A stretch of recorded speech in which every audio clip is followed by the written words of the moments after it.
भगवंत सिंह जी मान साडे दरम्यान पहुंच चुके ने। मैं चाहांगा कि उन्हां दे जोरदार ताड़ियां नाल स्वागत किया जाए।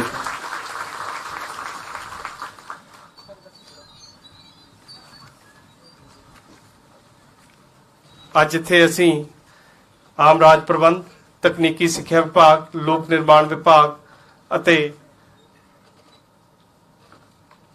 ਸਥਾਨਕ ਸਰਕਾਰਾਂ ਵਿਭਾਗ ਵਿੱਚ ਨਵ ਨਿਯੁਕਤ ਅਧਿਕਾਰੀਆਂ ਤੇ ਕਰਮਚਾਰੀਆਂ ਨੂੰ ਨਿਯੁਕਤੀ ਪੱਤਰ ਵੰਡਣ ਲਈ ਇਕੱਤਰ ਹੋਏ ਹਾਂ। ਹੁਣ ਮੈਂ ਬੇਨਤੀ ਕਰਾਂਗਾ ਕਿ ਸਾਰੇ ਵਿਭਾਗਾਂ ਦੀ ਤਰਫ ਤੋਂ ਸ਼੍ਰੀ ਓਮਾ ਸ਼ੰਕਰ ਗੁਪਤਾ ਜੀ ਮੁੱਖ ਮੰਤਰੀ ਜੀ ਅਤੇ ਬਾਕੀ ਪਤਵੰਤਿਆਂ ਦਾ ਸਵਾਗਤ ਕਰਨ। ਸ਼੍ਰੀ ਓਮਾ ਸ਼ੰਕਰ ਗੁਪਤਾ ਜੀ।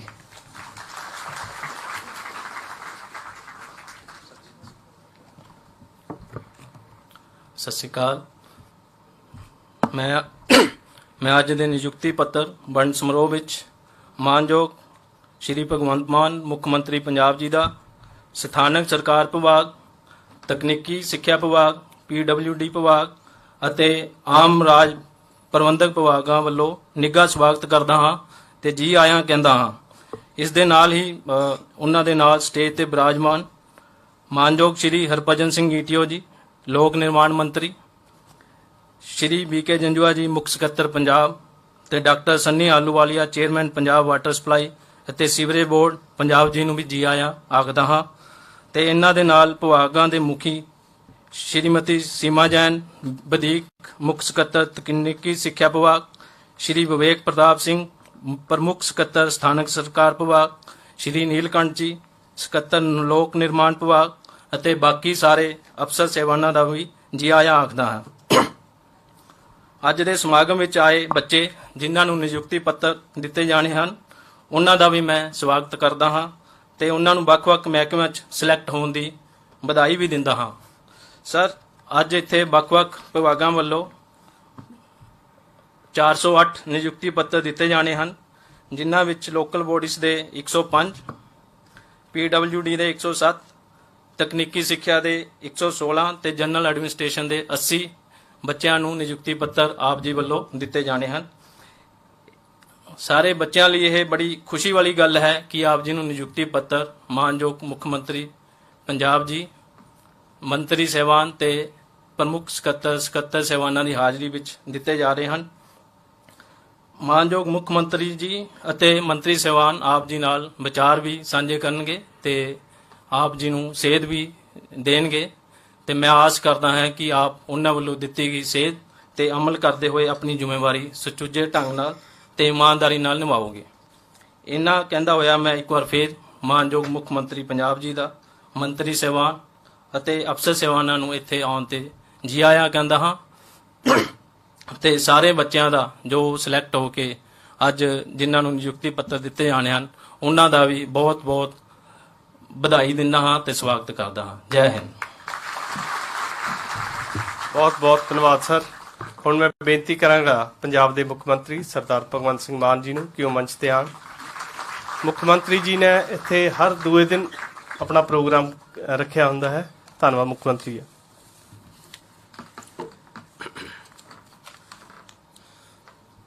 बहुत बहुत मेहरबानी, बहुत बहुत धन्यवाद। अज दे इस नियुक्ति पत्र वंडन के समारोह दे विच मेरी कैबिनेट के बड़े जुझारू और मेहनती साथी हरभजन सिंह जी जिहड़े कि PWD ते बिजली विभाग देखते हैं, इस तो इलावा चीफ सैकटरी पंजाब जंजुआ जी, आलूवालिया साहब, ਵੱਖ-ਵੱਖ ਵਿਭਾਗਾਂ ਦੇ ਜਿਹੜੇ ਆਫੀਸਰ ਸਹਿਬਾਨ, ਸੀਮਾ ਜੈਨ ਜੀ, ਨੀਲਕੰਠ ਜੀ, ਡਾਇਰੈਕਟਰ ਸਾਹਿਬ, ਜਿਨ੍ਹਾਂ ਦੀ ਐਫਰਟ ਜਿਹੜੀ ਹੈ ਉਹਦੇ ਨਾਲ ਕੋਸ਼ਿਸ਼ਾਂ ਦੇ ਸਦਕਾ, ਪਰਦੇ ਦੇ ਪਿੱਛੇ ਕੋਸ਼ਿਸ਼ਾਂ ਕਰਦੇ ਸਦਕਾ ਅੱਜ ਬਹੁਤ ਸਾਰੇ ਨੌਜਵਾਨ ਮੁੰਡੇ ਕੁੜੀਆਂ ਆਪਣੇ ਆਪਣੇ ਵਿਭਾਗਾਂ ਦੇ ਵਿੱਚ ਨੌਕਰੀਆਂ ਤੇ ਲੱਗਣਗੇ ਤੇ ਪੰਜਾਬ ਸਰਕਾਰ ਦੇ ਪੰਜਾਬ ਨੂੰ ਰੰਗਲਾ ਬਣਾਉਣ ਦੇ ਪਰਿਵਾਰ ਦੇ ਵਿੱਚ ਸ਼ਾਮਲ ਹੋਣਗੇ। ਤੁਹਾਡਾ ਸਾਰਿਆਂ ਦਾ, ਤੁਹਾਡੇ ਦੋਸਤਾਂ ਮਿੱਤਰਾਂ ਦਾ, ਤੁਹਾਡੇ ਮਾਪਿਆਂ ਦਾ बहुत बहुत धन्यवाद। सब तो पहला मेरे वालों सत श्री अकाल, नमस्कार, वाहिगुरू जी का खालसा, वाहिगुरू जी की फतेह। मैं ये कोई इत्थे पहला प्रोग्राम नहीं, इत्थे हर दूजे तीजे दिन कोई ना कोई प्रोग्राम हुंदा है।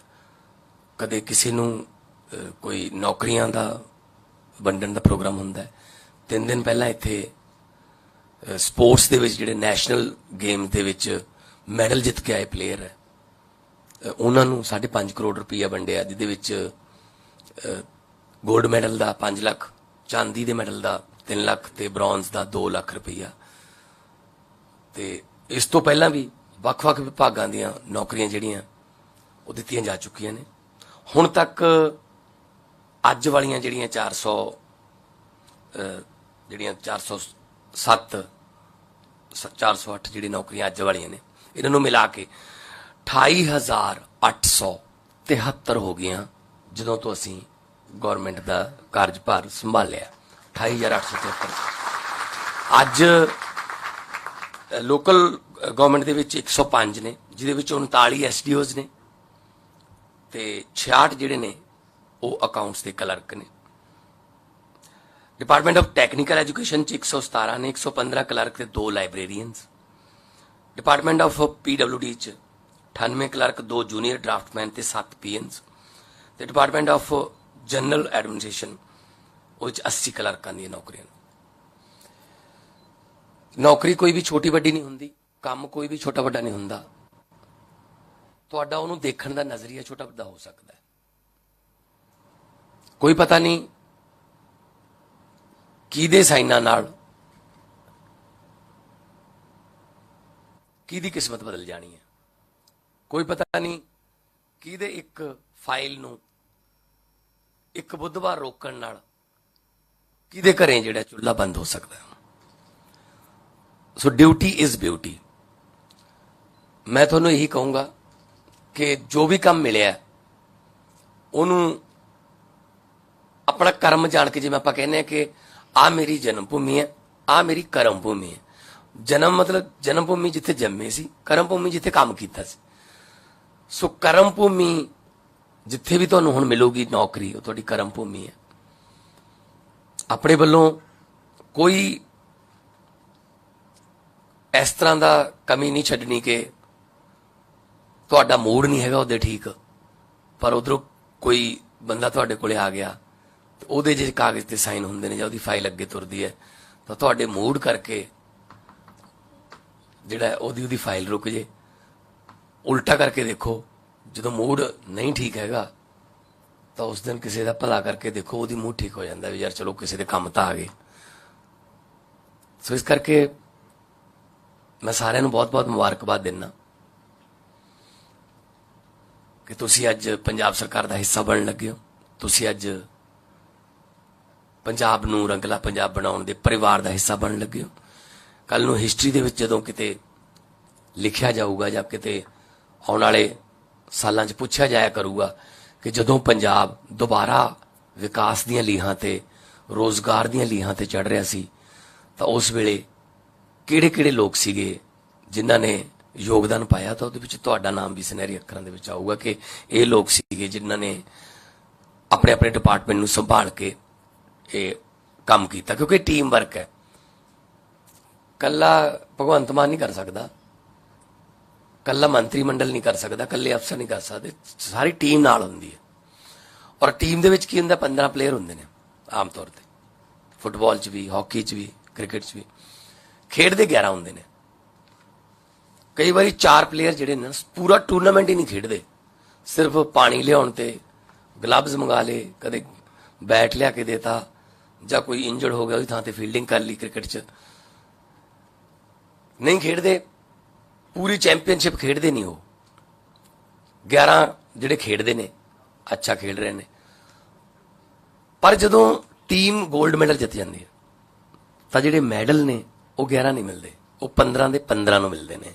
ਕਿਉਂਕਿ ਬੈਕਗਰਾਊਂਡ ਤੇ ਉਹ ਵੀ ਬੈਠੇ ਸੀ ਨਾਲ, ਉਹਨਾਂ ਦਾ ਵੀ ਯੋਗਦਾਨ ਮੰਨਿਆ ਜਾਂਦਾ ਹੈ ਕਿ ਇਹ ਵੀ ਜੇਤੂ ਟੀਮ ਦੇ ਹਿੱਸਾ ਨੇ।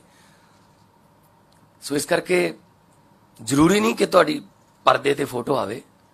ਕਿਸੇ ਇਨਕਲਾਬ ਦੇ ਵਿੱਚ ਬਹੁਤ ਸਾਰੇ ਲੋਕ ਸ਼ਾਮਲ ਹੁੰਦੇ ਨੇ, ਆਜ਼ਾਦੀ ਦੇ ਸੰਘਰਸ਼ 'ਚ ਬਹੁਤ ਸਾਰੇ ਸਾਡੇ ਯੋਧੇ ਜਿਹੜੇ ਨੇ ਗੁਮਨਾਮ, ਉਹਨਾਂ ਨੇ ਹਿੱਸਾ ਪਾਇਆ। ਹਰ ਪਿੰਡ ਦੇ ਵਿੱਚ ਆਪਣੇ ਕੋਲ ਸ਼ਹੀਦ ਹੈ, ਚਾਹੇ ਉਹ ਕਾਰਗਿਲ ਦੇ ਨੇ, ਚਾਹੇ 1971 ਵਾਲੀ ਲੜਾਈ, ਚਾਹੇ 65 ਵਾਲੀ, ਚਾਹੇ 72 ਵਾਲੀ, ਆਪਾਂ ਨੂੰ ਮਿਲ ਹੀ ਜਾਂਦਾ ਕੋਈ ਨਾ, ਚਾਹੇ ਆਜ਼ਾਦੀ ਵਾਲੇ। ਸੋ ਕਈ ਵਾਰੀ ਉਹਨਾਂ ਨੂੰ ਆਜ਼ਾਦੀ ਦੇ ਮਤਲਬ ਉਹਨਾਂ ਦੀ ਅਗਲੀਆਂ ਜਨਰੇਸ਼ਨ ਨੂੰ ਆਪਣੇ ਦਾਦੇ ਦੇ ਆਜ਼ਾਦੀ ਘੁਲਾਟੀਆਂ ਦੇ ਸਰਟੀਫਿਕੇਟ ਬਣਾਉਣ ਲਈ ਵੀ ਤੜਫਣਾ ਪੈਂਦਾ ਵੀ ਆਜ਼ਾਦੀ ਘੁਲਾਟੀ ਸੀ, ਪਰ ਉਹ ਸਰਟੀਫਿਕੇਟ ਬਣਾਉਣ ਵਾਸਤੇ ਨਹੀਂ ਲੜ ਰਹੇ ਸੀ, ਉਹ ਦਾਦਾ ਜੀ ਹੋਰ ਤਾਂ ਫਿਰ ਦੇਸ਼ ਵਾਸਤੇ ਲੜ ਰਹੇ ਸੀ। ਇਹ ਸਾਡਾ ਫਰਜ਼ ਬਣਦਾ ਹੈ ਬਾਅਦ ਦੇ ਵਿੱਚ ਸਰਕਾਰਾਂ ਦਾ ਕਿ ਏਦਾਂ ਉਹਨਾਂ ਨੂੰ ਰੁਲਣਾ ਨਾ ਪਵੇ, ਉਹਨਾਂ ਦੇ ਪਰਿਵਾਰਾਂ ਨੂੰ ਇਹ ਸਾਬਤ ਨਾ ਕਰਨਾ ਪਵੇ ਕਿ ਸਾਡਾ ਦਾਦਾ ਜਿਹੜਾ ਹੈ ਉਹ ਆਜ਼ਾਦੀ ਘੁਲਾਟੀਆ ਸੀ। ਸੋ ਸਭ ਦਾ ਮਾਨ ਸਨਮਾਨ ਹੋਣਾ ਚਾਹੀਦਾ। ਦੇਸ਼ ਇੱਕ ਗੁਲਦਸਤਾ ਹੈ, ਗੁਲਦਸਤੇ 'ਚ ਹਰ ਤਰ੍ਹਾਂ ਦੇ ਫੁੱਲ ਹੁੰਦੇ ਆ, ਹਰ ਫੁੱਲ ਦੀ ਆਪਣੀ ਮਹਿਕ ਹੁੰਦੀ ਹੈ, ਹਰ ਫੁੱਲ ਦਾ ਆਪਣਾ ਰੰਗ ਹੁੰਦਾ ਹੈ, ਹਰ ਫੁੱਲ ਦਾ ਖਿੜਨ ਦਾ ਆਪਣਾ ਸਮਾਂ ਹੁੰਦਾ ਹੈ। ਤਾਈਓ ਆਪਾਂ ਨੂੰ ਗੁਲਦਸਤਾ ਚੰਗਾ ਲੱਗਦਾ ਹੈ। ਜੇ ਗੁਲਦਸਤੇ ਦੇ ਵਿੱਚ ਇੱਕੋ ਰੰਗ ਦੇ ਫੁੱਲ ਪਾ ਦਈਏ ਤੇ ਇੱਕੋ ਰੰਗ ਦੀ ਇੱਕੋ ਕਿਸਮ ਦੀ ਉਹਦੇ ਵਿੱਚੋਂ ਮਹਿਕ ਆਵੇ, ਤੁਸੀਂ 2 ਜਾਂ 3 ਦਿਨ ਤੋਂ ਬਾਅਦ ਉਸ ਗੁਲਦਸਤੇ ਤੋਂ ਬੋਰ ਹੋ ਜਾਓਗੇ ਕਿ ਯਾਰ ਉਹੀ ਤਾਂ ਹੈਗਾ ਪਹਿਲਾਂ ਵਾਲੀ। ਉਹ ਰੰਗ ਹੀ ਨੇ ਜਿਹੜੇ ਆਪਣੀਆਂ ਅੱਖਾਂ ਨੂੰ ਖਿੱਚਦੇ ਨੇ ਤੇ ਆਪਾਂ ਨੂੰ ਲੈ ਕੇ ਆਉਂਦੇ ਨੇ। ਤੁਸੀਂ ਪੰਜਾਬ ਦੇ ਰੰਗਲੇ ਪੰਜਾਬ ਦੇ ਗੁਲਦਸਤੇ ਦੇ ਉਹ ਸਾਰੇ ਫੁੱਲ ਹੋ, ਹਰ ਇੱਕ ਦੀ ਆਪਣੀ ਮਹਿਕ ਹੈ, ਆਪਣੀ ਪਛਾਣ ਹੈ, ਆਪਣੀ ਖੁਸ਼ਬੂ ਹੈ। ਜਿੱਥੇ ਵੀ ਮੌਕਾ ਮਿਲਦਾ ਹੈ, ਪੈਨ ਛੋਟਾ ਵੱਡਾ ਹੋਵੇ ਕੋਈ ਗੱਲ ਨਹੀਂ, ਪਰ ਕੋਸ਼ਿਸ਼ ਇਹ ਕਰੋ ਕਿ ਤੁਹਾਡੇ ਕਰਕੇ ਕੋਈ ਨਿਰਾਸ਼ ਨਾ ਜਾਵੇ, ਤੁਹਾਡੇ ਕਰਕੇ ਕਿਸੇ ਦਾ ਦਿਲ ਨਾ ਟੁੱਟੇ, ਕਿਸੇ ਦਾ ਹੱਕ ਨਾ ਮਾਰਿਆ ਜਾਵੇ। ਸੋ ਮੈਂ ਬਹੁਤ ਬਹੁਤ ਤੁਹਾਨੂੰ ਵਧਾਈਆਂ ਦਿੰਦਾ ਇਸ ਗੱਲ ਦੀਆਂ। ਆਉਣ ਵਾਲੇ ਦਿਨਾਂ 'ਚ ਵੀ ਬਹੁਤ ਸਾਰੇ ਸਾਡੇ ਕੋਲੇ ਪਏ ਨੇ ਤੇ ਤਿਆਰ ਨਿਯੁਕਤੀ ਪੱਤਰ, ਪਰ ਅਸੀਂ ਜਿਹੜਾ ਅੱਜ ਕੱਲ੍ਹ ਹੀ ਮੈਨੂੰ ਇੱਕ ਪੱਤਰਕਾਰ ਗੱਲ ਕਰ ਰਹੇ ਸੀ ਮੇਰੇ ਨਾਲ, ਉਹ ਕਹਿੰਦੇ ਜੀ ਇਸ ਵਾਰ ਸਾਨੂੰ ਜਿਹੜੀ ਰਿਪੋਰਟ ਇਹ ਆਈ ਹੈ, ਆਮ ਤੌਰ ਤੇ ਪਹਿਲਾਂ ਕੀ ਹੁੰਦਾ ਸੀਗਾ, ਸਰਕਾਰ ਨਿਯੁਕਤੀ ਪੱਤਰ ਦੇ ਦਿੰਦੀ ਸੀ, ਅਗਲੇ ਦਿਨ ਹੀ PIL ਪੈ ਜਾਂਦੀ ਸੀ, ਤੇ ਜਿਹੜੇ ਨੌਕਰੀ ਜਿਹਨਾਂ ਨੂੰ ਮਿਲੀ ਹੁੰਦੀ ਸੀ ਉਹ ਦਫ਼ਤਰ ਜਾਣ ਦੀ ਬਜਾਏ ਉਹਨਾਂ ਨੂੰ ਕਚਹਿਰੀ ਜਾਣਾ ਪੈਂਦਾ ਸੀ। ਵੀ ਇਸ ਵਾਰ ਇਦਾਂ ਕਿਉਂ ਨਹੀਂ ਹੋ ਰਿਹਾ? ਮੈਂ ਕਿਹਾ ਜੀ ਅਸੀਂ ਬਿਲਕੁਲ ਉਲਟਾ ਕਰ ਰਹੇ ਹਾਂ। ਅਸੀਂ ਪਹਿਲਾਂ ਕਚਹਿਰੀ ਜਾਂਦੇ ਹਾਂ ਜੀ ਕਿ ਇਹਨਾਂ ਨੂੰ ਨੌਕਰੀਆਂ ਦੇਣੀਆਂ ਨੇ, SDOs ਰੱਖਣੇ ਨੇ, ਡਰਾਫਟਮੈਨ ਰੱਖਣੇ ਨੇ, ਕਲਰਕ ਰੱਖਣੇ ਨੇ, ਇਹਨਾਂ ਤੇ ਕੋਈ ਲੀਗਲ ਤਾਂ ਨਹੀਂ ਕੋਈ ਅੜਿੱਚਣ ਪਊਗੀ। ਪਹਿਲਾਂ ਅਸੀਂ ਆਪਦੇ AG ਨੂੰ, ਆਪਦੇ ਵੱਡੇ ਵਕੀਲਾਂ ਨੂੰ ਪਹਿਲਾਂ ਹੀ ਅਸੀਂ ਦੱਸ ਦਿੰਦੇ ਵੀ ਇਹਨਾਂ 'ਚ ਤਾਂ ਨਹੀਂ ਕੁਛ ਹੈਗਾ, ਜੇ ਕੁਛ ਹੈਗਾ ਤਾਂ ਅਸੀਂ ਪਹਿਲਾਂ ਉਹ ਕਲੀਅਰ ਕਰਦੇ ਹਾਂ। ਜਦੋਂ ਕਹਿੰਦੇ ਹਾਂਜੀ ਆਪਣੇ ਵੱਲੋਂ ਕਲੀਅਰ ਹੈ, ਹੁਣ ਆਪਾਂ ਜਿਹੜਾ ਇਹ ਦੇ ਸਕਦੇ ਹਾਂ, ਉਹ ਰਸਤਾ ਲੀਗਲ ਕਲੀਅਰ ਕਰਕੇ ਉਹ ਤੋਂ ਬਾਅਦ ਅਸੀਂ ਨਿਯੁਕਤੀ ਪੱਤਰ ਵਾਸਤੇ ਤੁਹਾਨੂੰ ਬੁਲਾਉਂਦੇ ਹਾਂ। ਹੁਣ ਤੁਹਾਨੂੰ ਅੱਜ ਨਿਯੁਕਤੀ ਪੱਤਰ ਮਿਲਿਆ, ਕੱਲ ਨੂੰ ਤੁਸੀਂ ਦਫ਼ਤਰ ਜਾਓਗੇ, ਕਚਹਿਰੀ ਨਹੀਂ ਜਾਣ ਦੀ ਲੋੜ ਪੈਣੀ ਤੁਹਾਨੂੰ, ਕਿਉਂਕਿ ਉਹ ਸਾਰਾ ਕੁਝ ਅਸੀਂ ਜ਼ਿੰਮੇਵਾਰੀ ਉਹ ਨਿਭਾ ਚੁੱਕੇ ਹਾਂ ਆਲਰੇਡੀ ਕਚਹਿਰੀ ਵਾਲੀ, ਕਿ ਕੋਈ PIL ਪਾ ਦੇ ਆਏ ਨਹੀਂ ਜੀ ਇਹ ਤਾਂ ਨੌਕਰੀਆਂ ਐਂ ਗਲਤ ਦਿੱਤੀਆਂ ਹੁੰਦੀਆਂ। ਉਹ ਪਹਿਲਾਂ ਕੀ ਕਰਦੇ ਸੀ, ਉਹਨਾਂ ਨੇ ਜਿਹੜਾ ਵੀ ਕੰਮ ਸਰਕਾਰ ਨੇ ਨਹੀਂ ਕਰਨਾ ਹੁੰਦਾ ਸੀ ਆਪ ਕਰ ਦਿੰਦੇ ਸੀ, ਕੋਰਟ 'ਚੋਂ ਉਹਦਾ ਆਰਡਰ ਦੂਜੀ ਲੁੱਟ ਲੈ ਲੈਂਦੇ ਸੀ। ਫਿਰ ਕਹਿੰਦੇ ਦੇਖੋ ਜੀ ਅਸੀਂ ਕੀ ਕਰੀਏ ਜੀ, ਅਸੀਂ ਤਾਂ ਕਰਤਾ ਸੀਗਾ ਜੀ, ਕੋਰਟ ਨੇ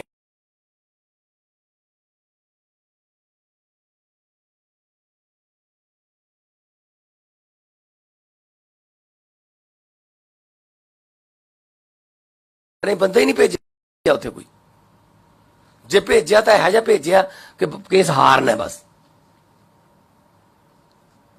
ਪਿੱਛੇ ਜੇ ਹੁਣ ਤੁਹਾਡੇ ਸਾਹਮਣੇ ਸਾਰੀ ਆ ਗਈ ਗੱਲ, ਉਹ ਅੰਸਾਰੀ ਵਾਲਾ, ਉਹ ਜਿਹੜਾ ਗੈਂਗਸਟਰ ਲਿਆ ਕੇ ਇੱਥੇ ਬਿਠਾ ਲਿਆ 2.5 ਸਾਲ, ਉਹਦੀ ਜਿਹੜੀ ਸੇਵਾ ਕੀਤੀ ਉਹਦਾ ਕਰੋੜਾਂ ਰੁਪਏ ਲੱਗ ਨੇ, 55 ਲੱਖ ਤਾਂ ਉਹਦੇ ਵਕੀਲਾਂ ਦੀ ਫੀਸ ਹੈ ਜੀ।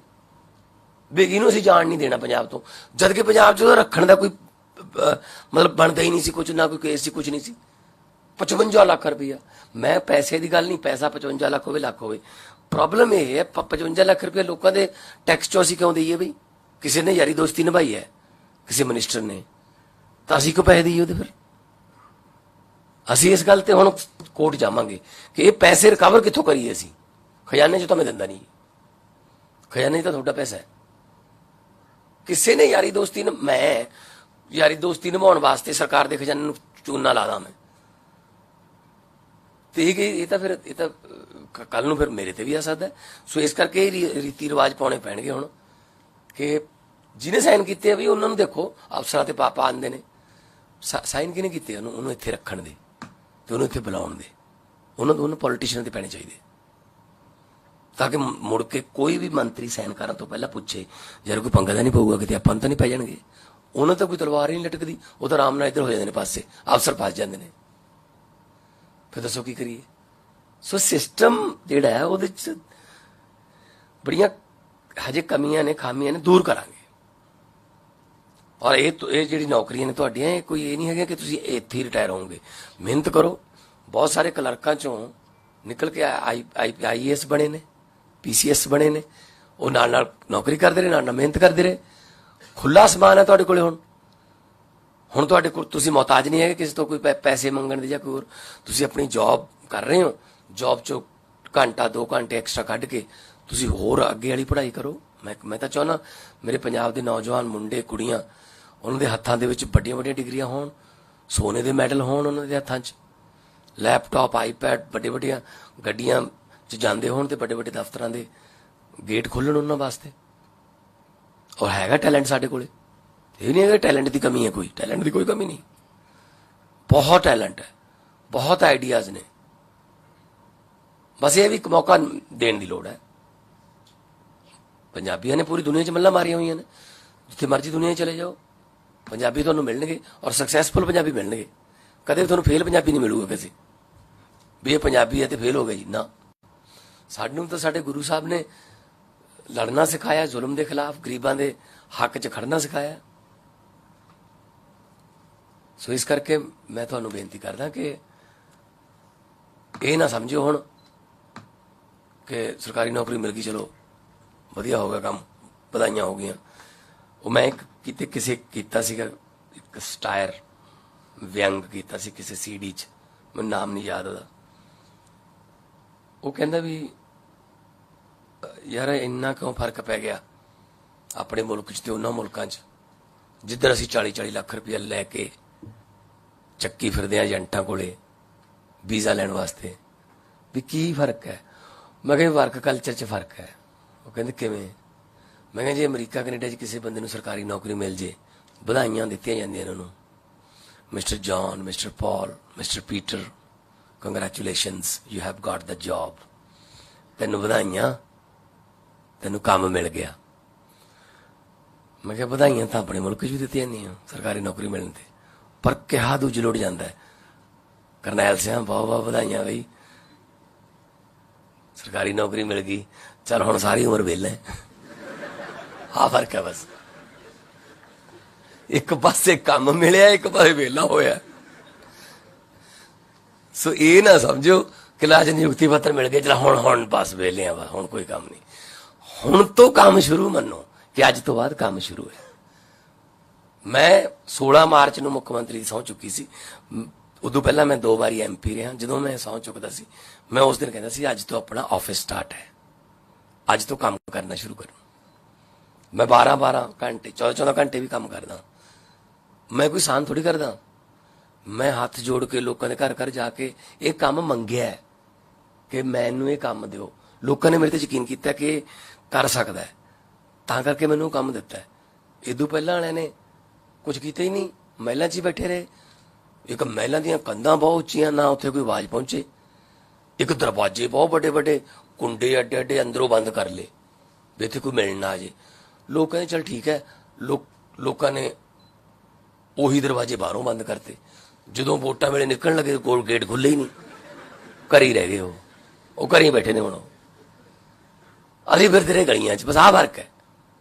ਸੋ ਇਸ ਕਰਕੇ ਮੈਂ ਤੁਹਾਨੂੰ ਕਹਿਣਾ ਕਿ ਇਹ ਤਾਂ ਇੱਕ ਓਪਰਚੁਨਿਟੀ ਹੈ ਛੋਟੀ ਜੀ। ਇਹ ਤਾਂ ਤੁਹਾਨੂੰ ਰਨਵੇ ਮਿਲਿਆ ਅੱਜ। ਅੱਗੇ ਜਹਾਜ਼ ਦੇ ਇੰਜਣ ਨੇ ਜਿਹੜੇ ਤੁਹਾਨੂੰ ਕਿੱਥੇ ਤੱਕ ਲੈ ਕੇ ਜਾਣਗੇ। ਇੰਜਣ ਤੁਹਾਡੇ ਨੇ, ਜਿੰਨਾ ਮਰਜ਼ੀ ਪਾਵਰਫੁਲ ਇੰਜਣ ਕਰ ਲਓ ਆਪਣਾ। ਉੱਡਣ ਵਾਸਤੇ ਅਸਮਾਨ ਵਿਹਲਾ ਪਿਆ। ਔਰ ਉਚਾਈਆਂ ਜਿਹੜੀਆਂ ਨੇ ਉਹਨਾਂ ਨੂੰ ਪੰਜਾਬੀਆਂ ਨੂੰ ਉਚਾਈਆਂ ਤੋਂ ਡਰ ਨਹੀਂ ਲੱਗਦਾ। ਬੜੀਆਂ ਬੜੀਆਂ ਉਚਾਈਆਂ ਤੇ ਪੰਜਾਬੀ ਗਏ ਹੋਏ ਨੇ। ਬੜੀਆਂ ਬੜੀਆਂ ਅਚੀਵਮੈਂਟਾਂ ਸਾਡੀ ਪੰਜਾਬੀਆਂ ਨੇ ਕੀਤੀਆਂ ਨੇ। ਸੋ ਇਸ ਕਰਕੇ ਮੈਂ ਕਹਿਣਾ ਚਾਹੁੰਦਾ ਕਿ ਖੁਸ਼ੀ ਵੀ ਹੈ ਮੈਨੂੰ ਇਸ ਗੱਲ ਦੀ ਕਿ ਅੱਜ ਬਹੁਤ ਸਾਰੇ ਪਰਿਵਾਰਾਂ ਨੂੰ ਖੁਸ਼ੀ ਹੋਣੀ। ਅੱਜ ਬੜੀ ਅਰਦਾਸਾਂ ਕੀਤੀਆਂ ਹੋਣੀਆਂ, ਬੜੀਆਂ ਆਰਤੀਆਂ ਕੀਤੀਆਂ ਹੋਣੀਆਂ, ਮੰਨਤਾਂ ਮੰਨੀਆਂ ਹੋਣੀਆਂ, ਅੱਜ ਪੂਰੀਆਂ ਹੋਈਆਂ ਨੇ। ਕਿਉਂਕਿ ਇੱਕ ਹਊਆ ਬਣਾ ਕੇ ਰੱਖ ਲਿਆ ਸੀਗਾ ਸਰਕਾਰੀ ਨੌਕਰੀ, ਮਤਲਬ ਹਊਆ ਬਣ ਗਈ ਵੀ ਸਰਕਾਰੀ ਨੌਕਰੀ ਮੁਸ਼ਕਲ ਹੈ।